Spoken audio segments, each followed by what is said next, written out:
As Mulheres e o Céu. Aluna Nicole de Oliveira Ferreira.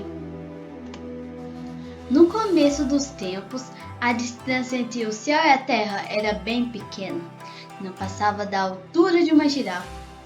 Certo dia, numa aldeia africana, duas mulheres estavam com seus pilões, amassando grãos de trigo.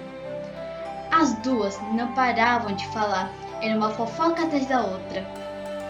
Uma delas, empolgando-se muito com o falatório, levantou o pilão tão alto que fez um furo no céu. "Ai!" gritou o céu. Tão animados com a conversa estavam as duas mulheres que não ouviram o grito. Acontece que não parou por aí.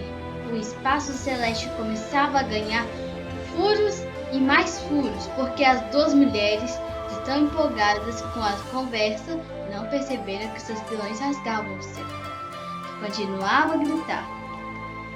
Lá em cima, o tapete azulado chorou, berrou e nada adiantou. Finalmente tomou uma decisão. Assim não dá mais. Vou me afastar da terra o máximo que eu puder. Subiu, o mais alto que pôde. Quando chegou lá no topo, o mundo sossegou. Aqui está bom. Ninguém mais vai conseguir me furar.